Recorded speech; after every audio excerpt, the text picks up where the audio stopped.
కీర్తనల గాయని ప్రముఖ సంగీత విద్వాంసురాలు కొండవీటి జ్యోతిర్మయి మరో బృహత్తర కార్యక్రమానికి శ్రీకారం చుట్టారు.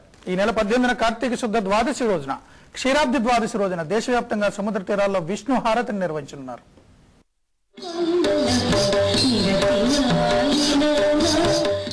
భారతదేశంలోనే తొలిసారిగా విష్ణు హారతికి శ్రీకారం చుట్టారు అన్నమయ్య కీర్తనల గాయని ప్రముఖ సంగీత విద్వాంసురాలు కొండవీటి జ్యోతిర్మయి. రైతులు విష్ణుమూర్తి స్వరూపుడిగా భావిస్తూ సముద్రుడికి విష్ణుహారతి పేరుతో పూజలు చేయనున్నారు. ఈ నెల 18న కార్తీక శుద్ధ ద్వాదశి రోజున విశాఖపట్నంలో ఈ కార్యక్రమం జరగనుంది.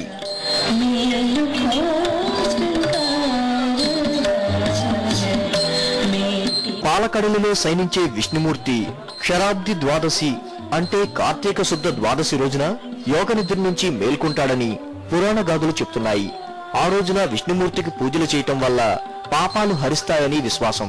ఈ నేపథ్యంలో ఆ రోజున విశాఖపట్నం, ముంబై, చెన్నై వంటి నగరాలతో పాటు దేశవ్యాప్తంగా విష్ణుహారతికి గురు కొండవీటి జ్యోతిర్మయి సెంట్రల్ ట్రస్ట్ సన్నాహాలు చేస్తోంది.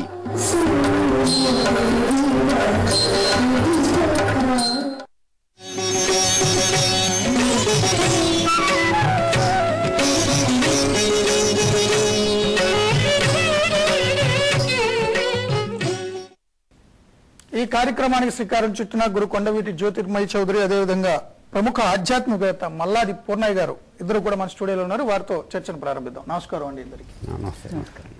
జ్యోతిర్మయి గారు, ఈ విష్ణుహారతి కార్యక్రమం నేపథ్యం ఏంటి, దీని ఉద్దేశం?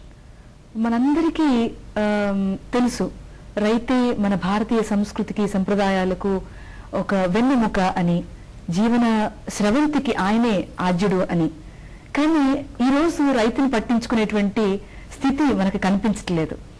అంటే రైతుల గురించి మనం గొప్పగా పొగుడుతూ ఉంటాం, కానీ అతనికి వచ్చిన కష్టాన్ని మనం ఎవరూ తీర్చలేకపోతున్నాం. అందువల్ల రైతే భగవంతుని స్వరూపము అని నా ప్రగాఢ విశ్వాసం. అందువల్ల విష్ణుహారతిని ప్రత్యేకంగా రైతుకి ఇచ్చేటువంటి వస్త్రం, అంటే చేనేత కళాకారుడు నేర్చినటువంటి వస్త్రాన్ని, అంటే మనందరం కులాలకు మతాలకు అతీతంగా చేసేటువంటి ఒక కార్యక్రమం అని, విష్ణు స్వరూపమే అంటే సముద్ర రూపంలో ఉన్నటువంటి విష్ణుకి మహాహారతినివ్వటం, తద్వారా కోస్టల్ ఏరియాస్ అన్ని కూడా పొల్యూట్ కాకుండా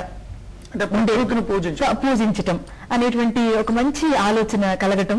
తద్వారా అంటే నాకు ఆలోచన కలిగిన సహకారము, తర్వాత దాన్ని ప్రయత్నంలో పెట్టడం, చేసే ప్రాగ్మాటిజంలో పెట్టేటువంటి సంఘటనలో నేను ఒక్కరిదాన్ని చేస్తే సరిపోదు.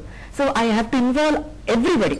అందరూ భక్తులందరూ కూడా దీన్ని చేపట్టి ప్రత్యేకంగా ప్రకృతిని మనం ఆరాధించడం, దాన్ని పాడు చేయకుండా ఉండేటువంటి ఉద్దేశం ఎవరికి కూడా కలగకుండా అలాంటి ఆలోచన కలగచేయటం.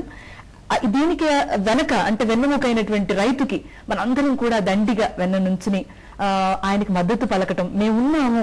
ఒక కంప్యూటర్ ఇంజనీర్ పోతే మళ్ళీ కంప్యూటర్ ఇంజనీర్ వస్తున్నాడు, కానీ ఒక రైతు పోతే మళ్ళీ ఆ కుటుంబం నుంచి రైతు రావడంలా చాలా కష్టం అవుతుంది. సో ఆ రైతును పరిరక్షించుకోవడం అనేది కేవలం ప్రభుత్వంతో లేకపోతే ఒక స్వచ్ఛంద సంస్థతో అని కాకుండా ఎవ్రీ ఇండివిజువల్స్ డ్యూటీ అనేటువంటి, నాకు రైతు అంటే చాలా ఇష్టం కూడా. అందువల్ల మట్టి వాసనన్న ప్రత్యేకంగా వాళ్ళ కోసం ఒక కార్యక్రమాన్ని రూపొందించాలి అని ఈ కార్యక్రమాన్ని రూపొందించాను. అంటే క్షీరాబ్ది ద్వాదశి విష్ణు మేల్కొంటాడు యోగ నిద్ర. అవును, విష్ణువుని పూజించాలి. విష్ణు స్వరూపం రైతే కాబట్టి ఆయన మనం ప్రత్యక్షంగా పూజిద్దాం. మనకు అన్నం పెట్టేటువంటి రైతుని విస్మరించి ఎక్కడో భగవంతుడు ఉన్నాడు అంటే ఇట్ ఈస్ నాట్ ప్రాక్టికల్. అది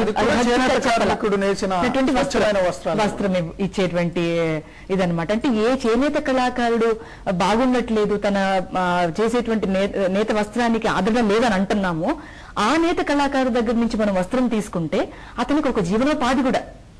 ఆ వస్త్రం ఇప్పుడు మనం గాంధీజీ చెప్పింది అదే. అందరూ రాట్నాలు ఎందుకు ఉడికేవారు, రూరల్ రిట్రీట్ అని ఎందుకు చెప్పాడు, గ్రామ స్వరాజ్యం ఎందుకు చెప్పాడు, అందరు వెళ్ళండి వెనక్కి గ్రామాలకు వెళ్ళండి అని చెప్పాడు. ఆ దాన్ని మనం ఆ చేనేత కళాకారుడు నేర్చిన వస్త్రాన్ని కనుక మనం తీసుకుంటే అతనికి ఒక ఉపాధి కలుగుతుంది. అతనికి మనం ప్రత్యేకంగా అతని గురించి మనం ఆలోచించిన వాళ్ళం అవుతాం. ఆ వస్త్రాన్ని ఒక పేద రైతుకి మనం సమర్పించడం ద్వారా నిజంగా మనకున్నటువంటి బాధ్యత, భారతీయుడుగా భారతీయ సంప్రదాయాన్ని సంస్కృతిని గౌరవించే ప్రతి ఒక్కళ్ళు, ఇది కులంకి మతానికి ప్రత్యేకత ఏం లేదు, అందరూ కూడా ఒక చోటకి వచ్చి ఈ వస్త్రాన్ని కొనుగోలు చేసి ఆ వస్త్రాన్ని మళ్ళా ఒక పేద రైతు దంపతులకి ఇవ్వటం ద్వారా ఒక గొప్ప మెసేజ్ అని చెప్పిన వాళ్ళం అవుతాం. అంటే సామాజిక పరమైనటువంటి ఉనికి మా ప్రతి ఇండివిజువల్ కి. ఇప్పుడు అందరూ కోస్టల్ తీరానికి రాలేరు, కోస్టల్ తీరానికి రాని వాళ్ళందరూ కూడా నదులకి ఇవ్వచ్చు. నదీనాం సాగరో గతి అంటాం కదా. సో ఈ నదులన్నీ కూడా సముద్రంలో కలుస్తాయి కనుక ఎక్కడెక్కడ నదులు ఉన్నాయో వాళ్ళ ఊళ్ళల్లో చక్కగా స్వామివారికి పొద్దున్నే పూజ చేసుకుని పంచామృతాలని స్వామివారికి సమర్పించి, ఆ నదికి కూడా పంచామృతాలు సమర్పించి తాంబూలం ఇచ్చి ఈ వస్త్రాన్ని కొనుగోలు చేసినటువంటి చేనేత వస్త్రమే కావాలి మనకి. సిల్క్ తో నూర్చినవి తర్వాత ప్రత్యేకంగా అలాంటివి కాకుండా ఏ నేత కళాకారుడు తన స్వయంగా చేతులతో నేచాడో దాన్ని కొనుక్కుందాం. ₹1 కొంచెం ఎక్కువే ఉండొచ్చేమో, అయినా కూడా మనం కొనుక్కుందాం. ఎన్నో వాటికి మనం అనవసరంగా ఖర్చు పెడుతూ ఉంటాం. అట్లాంటి వాటికి ఖర్చు పెట్టడంలో మనకు ఒక ఆనందం ఉంది. పరమాత్మ దానికి సంతోషిస్తాడు కూడా. అలాంటి వస్త్రాన్ని మనం కొనుక్కోవడం ద్వారా వాళ్ళకి ఉపాధి ఇవ్వడమే కాకుండా ప్రత్యేకంగా రైతుని ఈ వస్త్రం రైతుకు పెట్టడం వల్ల అతను పొందే ఆనందం ఇంత అంతా కాదు. మనం ఏమీ ఇవ్వలేం రైతుకి. అతను నాగలు పెట్టి మనం దున్నలేం. అతను ఎరువు చల్లుతున్నా నాట్లేస్తున్నా మనకు తెలియదు ఆ వృత్తి ఎలా చేయాలా, దాన్ని ఎలా సాగు చేయాలో. బట్ మేమున్నాము అనేటువంటి దండిని మనం ఇవ్వగలిగితే బట్టలు పెట్టి పాదాభం చేయడం తప్పేంటి? ఆయన మనకు భగవత్ స్వరూపమనే చెప్తుంది కదా, వేదం అంతా చెప్తోంది కదా. అందరూ అది పాలించారు కదా. జనకుడు మరి స్వయంగా వ్యవసాయం చేశాడు కదా, అప్పుడే కదా సీతమ్మ వారు దొరికింది. సో ఇదంతా దృష్టిలో పెట్టుకుని ప్రత్యేకంగా రైతు కోసం ఒక ప్రోగ్రాం ఉండాలి. రైతును మర్చిపోవడంతో, అంటే without agriculture there is no culture. ఇది మనందరికీ తెలిసిందే. కానీ ఎవరం కూడా ప్రాక్టికల్ గా చేయడానికి ఉద్దేశంగా దాన్ని తీసుకోం. ఇది ఉద్దేశంగా తీసుకోవాలి. మన పండగలన్నీ ఎట్లాగో రైతు కోసం కూడా మనం ఒక పండగ చేసుకోవాలి. రైతు గురించి కూడా ఆలోచించే ఒక రోజు కావాలి.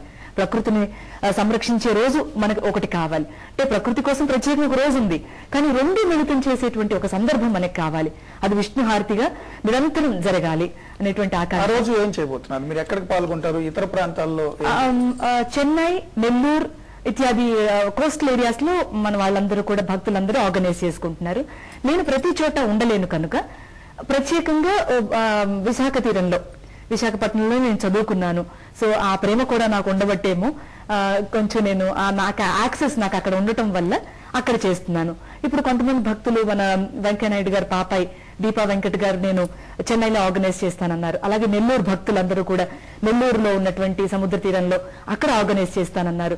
బాంబేలో భక్తులు బాంబే సముద్ర తీరంలో వాళ్ళు ఆర్గనైజ్ చేస్తున్నారు. సో ఎవరికి వాళ్ళే చేసేది కనుక ఇది ప్రతి ఒక్కరి కోసం ఇది కనుక ఈ కార్యక్రమంలో పాల్గొంటే వచ్చేటువంటి లాభం ఏంటని కూడా మీరు అడగచ్చు. పిల్లలు కలగని వాళ్లకు తప్పకుండా పిల్లలు కలుగుతారు. ఆరోగ్యం లేని వాళ్లకు తప్పనిసరిగా ఆరోగ్యం కలుగుతుంది. వాళ్ళ పనులు, వాళ్ళ సంకల్పాలు ఏమైనా చేసుకుని ఉంటే అవి తప్పనిసరిగా నెరవేరుతాయి. అది చేసిన తర్వాత నెరవేరలేదు అని మీరు నాకు చెప్పండి, నేను దాన్ని విరమించుకుంటా. అంత బృహత్తరమైన, అంటే స్వామి ఏ రోజైతే మేల్కొన్నాడో ఆ మేల్కొన్న రోజు మనం ఆయన చూస్తూ, సముద్ర రూపంలో ఉన్నటువంటి స్వామిని చూస్తూ మనం గనక ఆ కార్యక్రమాన్ని ఆయనకి హారతిస్తే ఆయనకి అంతకంటే నివేదన ఏముందమ్మా? మనం చేసేటువంటి నివేదన మనం ఏం పెట్టలేం. ఆయనకి ఒక హారతినిచ్చి ఓం నమో నారాయణ అని మొక్కుకుంటే చాలు, ఆయన అన్ని